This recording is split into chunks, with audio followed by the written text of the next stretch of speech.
বিসমিল্লাহির রহমানির রহিম। কুষ্টিয়া সদর ৩ আসনে জামাত মনোনীত প্রার্থী মুফতি আমির হামজার আজকে শোডাউন উপলক্ষে আমরা ইতোমধ্যেই লক্ষ্মীপুর পানেরহাটে অবস্থান করছি। আমরা কিছুক্ষণের মধ্যেই এখান থেকে কুষ্টিয়ার দিকে কুষ্টিয়া অভিমুখে রওনা করব। তো আমাদের সাথে আছেন বাংলাদেশ জামাত ইসলামী আবদালপুর ইউনিয়ন শাখার সম্মানিত আমির ডাক্তার ওসমান আলী এবং সেই সাথে আবদালপুর ইউনিয়নের নেতৃবৃন্দ। তো জামাত ইসলামের 11 নম্বর আবদালপুর ইউনিয়নের সম্মানিত আমির সাহেব ডাক্তার ওসমান আলী মিয়া, আমি ওনার কাছে কয়েকটি কথা বলি যে আসলে মুফতি আমির হামজার সপক্ষে আপনার ইউনিয়ন থেকে আপনি কীরকম সাড়া পাচ্ছেন, এটাকে যদি আমাদেরকে একটু বলতেন।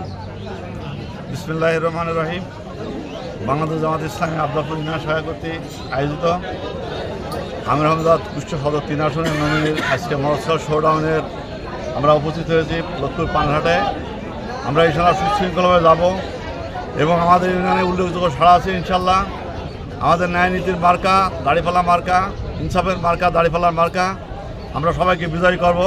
সবাইকে উদাত্ত আহ্বান জানাই আমার কথা শেষ করছি। আসসালামু আলাইকুম।